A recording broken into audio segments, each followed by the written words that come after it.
क्या हुई थी? हैं? उन नेक लोगों ने क्या कहा था? वब्तगी फीमा आताकल्लाहु दारल आखिरा, जो माल तुझे अल्लाह ने दिया है उसके जरिए आखिरत का घर तलब कर। कितनी खूबसूरत नसीहत है। अल्लाह पाक ने जो अता किया है, माल है, दौलत है, अच्छी आवाज है, अच्छी सेहत है, जवानी है, सांसें हैं, जो कुछ भी दिया है रब का दिया है, उससे अपनी आखिरत तलब कीजिए। मुसलमानों के चौथे खलीफा मौला अली शेर खुदा करमल्लाहु तआला वजहुल करीम क्या फरमाते हैं? आखिरत आ रही है, दुनिया जा रही है, इनमें से हर एक के चाहने वाले हैं। तुम आखिरत के चाहने वाले बनो, दुनिया के चाहने वाले मत बनना। अब जरा एक फार्मूला सुनिएगा। हमारे पास जवानी है, हम जवानी दुनिया पर खर्च करेंगे, जवानी भी खत्म हो जाएगी, दुनिया भी खत्म हो जाएगी। हमारे पास माल है, हम माल दुनिया पर खर्च करेंगे, दुनिया भी खत्म, माल भी खत्म हो जाएगा। अच्छा जनाब, किसी के पास जहानत है, जहानत दुनिया के कामों पे खर्च करेगा, दुनिया भी खत्म, जहानत भी खत्म। ताकत है, ताकत दुनिया के लिए खर्च करेगा, ताकत भी खत्म हो जाएगी, दुनिया भी खत्म हो जाएगी। लेकिन अगर अक्लमंद आदमी अपना माल, अपनी जहानत, अपनी ताकत, अपनी तवानाई, अपनी जवानी आखिरत के लिए खर्च करेगा, यकीनन माल खत्म हो जाएगा, जहानत जवानी खत्म हो जाएगी, आखिरत बाकी रह जाएगी। तो फायदे में कौन रहा?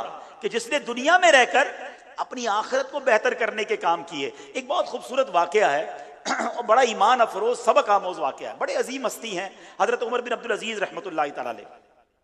आप खलीफा सुलेमान बिन अब्दुल मलिक के साथ किसी सफर के लिए रवाना हुए। अच्छा, पहले क्या होता था कि सफर पर ऊंटों पर, घोड़ों पर सफर होता था और कहीं जाकर पड़ाव डालना होता था ना, तो पहले से खेमे वगैरह, सामान वगैरह वहां भेज दिया जाता था। पहले कुछ लोग रवाना होते थे कि भाई यहाँ ये आकर हमारे बड़े रुकेंगे तो इनके खेमे रेडी होने चाहिए। तो ट्रैवल शुरू हुआ, सामान वगैरह पहले आगे चला गया, सबने अपना खेमा आगे भिजवा दिया। हजरत उमर बिन अब्दुल अजीज रहमतुल्लाहि तआला ने अपना खेमा आगे नहीं भिजवाया। जब आगे पहुंचे, पूरे काफिले ने पड़ाव डाला, तो सब लोग अपने अपने खेमे में चले गए, क्योंकि खेमे पहले से रेडी थे। हजरत उमर बिन अब्दुल अजीज नजर ना आए, तो खलीफा कहता है कि हजरत उमर बिन अब्दुल अजीज को ढूंढो, उनका तो खेमा भी नहीं है, वो कहाँ है? जब ढूंढते ढूंढते पहुंचे तो पता चला एक दरख्त के नीचे बैठे अफजारों कितार रो रहे हैं। तो लोगों ने कहा आप क्यों रो रहे हैं? खेमा नहीं है इसलिए। आप कहते इसलिए नहीं रो रहा कि खेमा नहीं है, मुझे तो कयामत का दिन याद आ गया। आज जिन जिन लोगों ने अपना सामान आगे भेजा था, अपने खेमे भेज दिए थे, जैसे इस मंजिल पर पहुंचे हर कोई अपने अपने खेमे में चला गया, हर कोई अपनी अपनी जगह पर चला गया। मैंने खेमा नहीं भिजवाया था तो मैं खुले आसमान तले तन्हा रह गया। हाय अफसोस, अगर कयामत के दिन भी यही हाल होगा तो मेरा क्या बनेगा? अगर आगे कुछ नहीं भिजवाया तो नेक लोग तो अपनी मंजिलों पर पहुंच जाएंगे, हम कहां जाएंगे? काश ये बात समझ आ जाए। हम सबको ये तो फिक्र है कि दुनिया में अगर किराए के घर में रहता हूं तो अपना घर हो जाए, छोटे घर में रहता हूं तो बड़ा घर हो जाए, अच्छी सोसाइटी में हूं तो और अच्छी सोसाइटी में शिफ्ट हो जाऊं, छोटी दुकान है तो बड़ी दुकान, फैक्ट्री, ओवरसीज काम। हर बंदा चाह रहा है दुनिया मल्टीप्लाई हो जाए। अरे अल्लाह के बंदों, इधर रहकर आखिरत के लिए क्या भिजवाया? पता चला इधर तो बहुत कुछ है, अगर वहां खाली हाथ रह गए, तही दामन रह गए तो क्या करेंगे? तो बड़ी कमाल की नसीहत है कि अल्लाह की नेमत मिली है ना, अब आखिरत की इसके जरिए तैयारी कर लो, आखिरत भी बेहतर कर लो। ऐ मेरे प्यारे इस्लामी भाइयों, कुरान में क्या लिखा है? कुरान में आयत जरा सुनिएगा। अल्लाह फरमाता है, या लैतनी कद्दमतु ली हयाती, ऐ काश मैंने अपनी जिंदगी में कोई नेकी आगे भेजी होती। हसरत करके बंदा ये कहेगा। इसलिए अभी वक्त है, हम अभी जिंदा हैं, इस खूबसूरत नसीहत को कबूल कर लें कि जो माल तुझे अल्लाह ने दिया है उसके जरिए आखिरत का घर तलब कर। हजरत मालिक बिन दीनार अल्लाह के बहुत बड़े वली हैं। एक मर्तबा आप कहीं से गुजर रहे थे, देखा एक बड़ा आलीशान घर तामीर हो रहा है।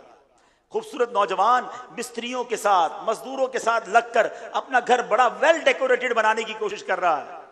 मालिक बिन दीनार उस नौजवान के करीब गए, सलाम किया, आपस में तारुफ हुआ। नौजवान को पता चला ये सैयदना मालिक बिन दीनार हैं, अल्लाह के बड़े वली हैं। बड़े अदब से वो मिला। हजरत मालिक बिन दीनार ने कहा क्या बना रहे हो? कहा अपना घर बना रहा हूँ। बड़ा आलीशान बना रहे हो, कितने पैसे खर्च करने का इरादा है? कहता 1 लाख दिरहम खर्च करूंगा। आपने कहा ये 1 लाख दिरहम मुझे दे दो, मैं इससे ज्यादा आलीशान महल की तुम्हारे लिए जमानत लेता हूं। इससे ज्यादा खूबसूरत होगा, पायदार होगा, उसकी मट्टी मुश्क और जाफरान की होगी, कभी नहीं गिरेगा। सिर्फ महल ही नहीं, उसके साथ खादिम भी होंगे, खादमाएं भी होंगी, सुर्ख याकूत के गुंबद होंगे, हसीन खैमे वगैरह होंगे। सुनो सुनो, उस महल को मिस्त्रियों ने नहीं बनाया, बल्कि वो सिर्फ अल्लाह पाक के कुन कहने से, यानी हो जा कहने से वो बन गया है। नौजवान कहता है एक दिन सोचने का मौका दें। नौजवान चला गया। हज़रत मालिक बिन दीनार रात भर उस नौजवान के लिए दुआ करते रहे, ख्याल में आता रहा, आप उसके लिए दुआ करते रहे। सुबह हुई तो वो नौजवान फिर मिला, कहता है हजरत मैं तैयार हूँ, ये रकम 1 लाख दिरहम लीजिए, मगर कागज़ भी लीजिए, कलम भी लीजिए, अपने हाथों से मुझे उस घर की सर्टिफिकेट दीजिए। अल्लाह अकबर। हजरत मालिक बिन दीनार ने अपने मुबारक हाथों से उस नौजवान को 1 लाख दिरहम की रसीद दी, और सुबहान अल्लाह, और ये जन्नती महल की रसीद लिख कर दे दी। और आपने क्या किया उस 1 लाख दिरहम का? वो 1 लाख दिरहम लिए और अल्लाह की राह में गरीबों पर खर्च कर दिए। थोड़े दिन गुजरे, 40 दिन गुजरे हैं, हजरत मालिक बिन दीनार को अपनी मस्जिद की मेहराब में वही कागज का टुकड़ा पड़ा हुआ मिला। आप हैरान हो गए, मगर उस कागज के पीछे जो है एक तहरीर चमक रही थी कि अल्लाह पाक की जानिब से मालिक बिन दीनार के लिए परवाना है, तुमने जिसके लिए हमारे नाम से महल की जमानत दी थी, हमने उस नौजवान को वो अता फरमा दिया, बल्कि उससे 70 गुना ज्यादा अता फरमाया है। हज़रत मालिक बिन दीनार बड़े खुश होकर नौजवान के पास गए कि जाकर बताता हूं तुम्हारा काम हो गया। मगर जब उसके घर गए तो पता चला कि वो नौजवान कल ही उसका इंतकाल हुआ था, और ये पर्चा तो नौजवान ने वसीयत की थी कि मेरे कफन में डाल देना। तो गोया वो कफन में डाला हुआ पर्चा हजरत मालिक बिन दीनार तक पहुंचा दिया गया। अल्लाह अकबर। ऐ मेरे प्यारे इस्लामी भाइयों, ये बात बज़ाहिर तो बहुत सारे लोगों को शायद समझ ना आए, मैं एक पहले हदीस सुना देता हूं ताकि कंफ्यूजन क्लियर हो जाए कि अल्लाह पाक के नेक बंदे जब अल्लाह के करम पर भरोसा रखकर किसी बात पर कसम उठा लेना तो वो रब कैसे पूरी फरमाता है। हदीस पाक का मजमून है, हदीस पाक का मजमून ये है, कुछ लोग ऐसे होते हैं अल्लाह की बारगाह में उनका मकाम ये होता है कि रब की बारगाह में वो अगर किसी काम पर कसम उठा लें, अल्लाह उनकी कसम को पूरी फरमा देता है। चाहें तो इशारों से अपने काया ही पलट दें दुनिया की, चाहें तो इशारों से अपने काया ही पलट दें दुनिया की। ये शान है उनके गुलामों की, सरकार का आलम क्या है।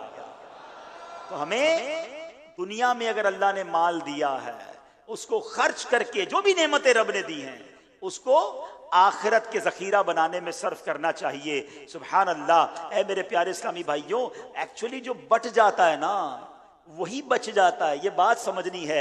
एक बार बीबी आयशा सिद्दीका रदी अल्लाह तआला अन्हा को नबी पाक ने एक बकरी भिजवाई, आपने उसको ज़िबा करवा कर अहले बैत और दीगर लोगों में तकसीम करवा दी। नबी पाक शाम को वापस तशरीफ लाए, फरमाया ए आयशा क्या बचा है? वो कहती हुजूर कांधे के गोश्त के सिवा सब बट गया है, उसके सिवा कुछ नहीं बचा। नबी पाक को कांधे का गोश्त पसंद भी है ना, तो सुभान अल्लाह। कहती हुजूर ये टुकड़ा गोश्त का बचा लिया, बाकी सब बट गया है, बाकी कुछ नहीं बचा। नबी पाक अलैहिस्सलाम ने बताया क्या फरमाया? फरमाया ए आयशा कांधे के सिवा सब बच गया है। हाँ, ये बात समझने में थोड़ी देर लगेगी, हैं? समझ आ रही है बात? यानी जो बच गया है वही बच गया है। हम समझते जो मेरे पास है वो बच गया, नहीं, जो खर्च हो गया अल्लाह की राह में वही तो आखिरत के अकाउंट में डिपॉजिट हो गया है ना। तो अल्लाह की राह में खर्च करते रहा करो। लोग कहते हैं रमजान में ज़कात निकाल देता हूं, बहुत है ना। अरे रब तो पूरा साल अता फरमा रहा है, तुम भी पूरा साल अल्लाह की राह में खर्च करो ना।